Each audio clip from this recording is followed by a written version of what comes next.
yet another psychological jackpot. Have you noticed that women will call themselves ugly, average, or regular when they're not wearing type 3 hair textures?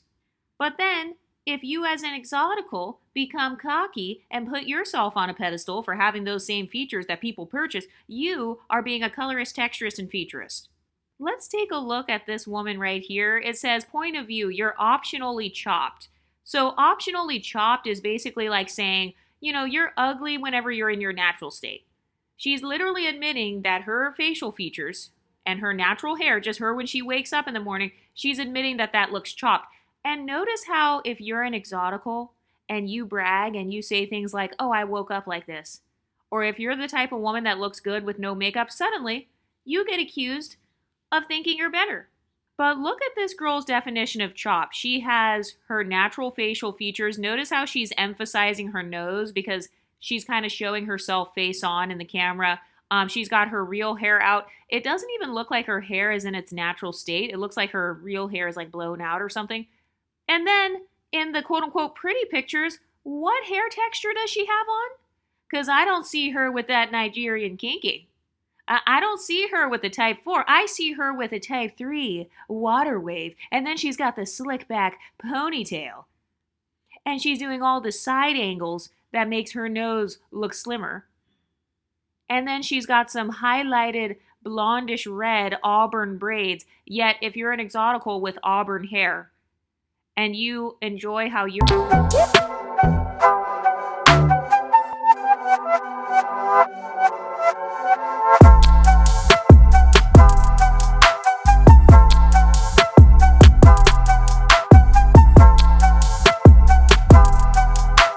with no makeup. She's got her nose and lips super close up on the camera. And then notice how when her makeup's done, she's got these big glasses on that kind of like camouflages her nose. She's got this, I don't know, boho. Has anyone noticed their obsession with boho braids? Why don't they make the hair that comes out of the braids? Why is it never type 4? Why is it always a curly hair texture that's considered an exotic bohemian? Has anyone noticed that when it comes to the braids? They don't want to do leave out of 4C. They don't want to have cankalon or kinky straight hair left out of the braids. But they will eat that shit up. The boho with the...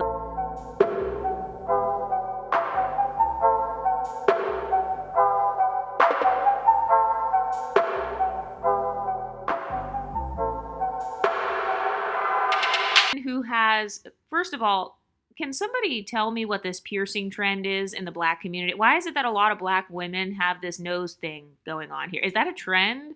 Because I've never seen that in any other like ethnic groups.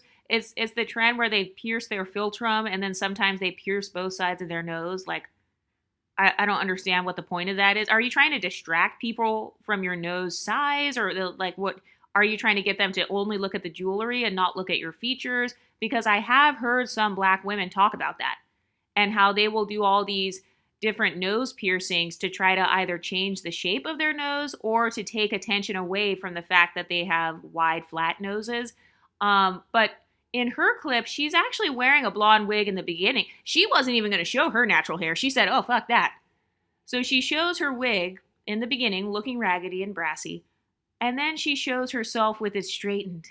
So, that's that good hair. And she also happens to be wearing colored contacts. She appears to be wearing green or blue.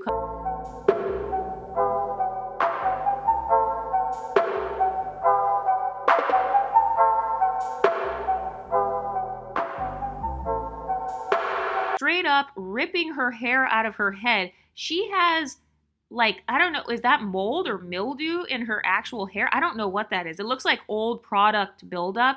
That's a form of self-neglect. That's a form of abuse to yourself, and it's also a form of bad hygiene. Anybody who is wearing wigs and weaves for so long that underneath their hair, they literally have a bacterial growth, that is disgusting. There's no way you can tell me that you love your natural hair if you're letting this happen to it. So this woman is so angry that she's just straight up ripping her hair out. And then she says, when you've mastered doing everything at home, and then it shows her with a silky, sleek, straight textured, exotical wig. And she has that same nose piercing thing again. This woman says, point of view, you only optionally chopped. And then it's like a really big woman with this t-shirt dress on. And then in the second clip, she's showing herself dancing, and it's like, okay, ma'am, you're still obese. I mean, I will give you credit for the weight loss, but you would be shocked at the comments. This woman literally had hundreds of comments saying, oh, you look the F good. Oh, go get him, sis. Oh, you were fine before, but now you're even more fine. Let it be a skinny, in shape exotical doing the same exact thing. Remember how that woman who said she had pretty privilege, she used to be obese? And they shamed her for having been obese in the first place, and then they made the argument that she was unattractive. So why is it that that light-skinned woman is unattractive, but suddenly this woman, oh, she's so fine, she's so pretty, even when she's 500 pounds. Oh my God. Such a beauty standard, such a blueprint. But I actually think it's laughable how some women say that the exoticals are mad because, they're leveling up and they have better options in men than the exoticals do. Us exoticals, we only attract dusties. They attract the highest quality white men. And it's like, okay, tell me what quality of white man wants to be around a woman who literally is letting products mildew and mold in her head. Like, look at this white gray clump in the middle of her head. That's why she's ripping it out. That literally could be a fungus right there. And you're telling me that you're so leveled up. And us exoticals, we're so dusty, and all we do is attract dusties, and all we are is baby mamas. But have you ever noticed that the women who are the most male-centered, they tend to have this fantasy view on relationships because if a person gets into a relationship, you're going to have to take off the wig eventually. Like, you're dating millionaires, right? So wouldn't this man take you on a trip somewhere? Don't you have to take off the wig because, you're going to be swimming in the pool, you're going to be swimming in the ocean, he might take you to a spa, you're going to the sauna, maybe you have access to a gym at your hotel, so you will have to take off the wig at some point, right? Since you're living such a luxury lifestyle. In fact, shouldn't your billionaire white boyfriend be paying for you to get your hair done? So no matter what, that man will come across you without the wig on. And this is the difference between the exoticals who are confident in their natural beauty versus the women who are not. Because I have noticed that exoticals on average are more likely to show themselves without the wigs or weaves. They're more likely to show themselves with no makeup. And I've noticed that women with inferiority complexes, they rely on the makeup and wigs to be treated as human. And they've even said this themselves. And then some of them will say, oh, well, I'm only wearing wigs so that I don't get discriminated against at my job. If my job is discriminating against me for how I was naturally born, why the fuck would I want to work for that job? So you're telling me that you're in the United States, you have African American ancestors who literally died so you could have freedom, but instead you choose to still be a slave in corporate America and ruin your natural hair so you can impress racist white people. Oh, but you also think the cure to colorism, texturism, and featureism is dating the descendants of those racist white people. And I don't care if you want to wear wigs and makeup. Just admit that the exoticals are beautiful. Just admit that you think type 3 hair is beautiful. I have no problem saying it. Hey, I think your hair is gorgeous. I think you guys are very beautiful. Why is it that other women get their beauty credit, but suddenly when it comes to the exoticals, you've got the biggest group of unambiguous black women who are literally wearing the phenotypes of mixed race women. They're wearing the makeup and the features of Horn African women. So that's the Ethiopian girls, the Somali girls, the Eritrean girls, and they're mimicking their hair textures as well. Oh, and by the way, when it comes to the hair growth argument, I've noticed in the black community, they pedestalize hair length more than other communities. And then they blame it on genetics. They say that, if your hair is down to your tailbone or if you've always had long hair, that's your genetics. Okay, so are you saying that my personal genetics are superior to the unambiguous black women who have always had short hair? So let me know. Are my genetics superior to yours? If your hair has always been short, are you just genetically fucked? And all the exoticals and the women whose family members have long hair, are we just genetically higher up on the totem pole than you? Because if that's not an inferiority complex, I don't know what is. And by the way, when they wear the wigs, what's the point of wearing the wig? Well, you want it to look like that is genetically your hair, right? Isn't that the whole point? Isn't that why they say, oh, my lace is invisible, or like it's not showing? Oh, there's no lace anywhere. You can't see. This looks like it's coming from my scalp. Okay, so you're bragging about genetics. You're saying, oh, I look like I have the good genetics because my hair is long and it's a type 3. But if a woman who actually does have type 3 hair brags about her genetics, that woman is a YT supremacist.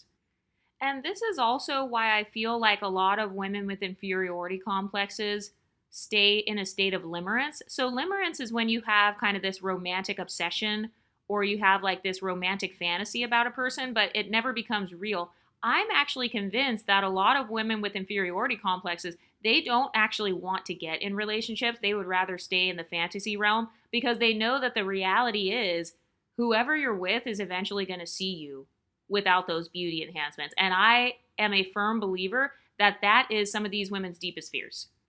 And I know that because all I have to do is go on the Black women's Reddit pages or the divestment forums online, and then you'll see them talking about how they've been hiding their natural hair from their white boyfriend for 2 years. And, you know, he doesn't know what her natural hair looks like, and she's scared to show her natural hair. So it's like, ma'am, no matter which way you spin it, my talking point still stands.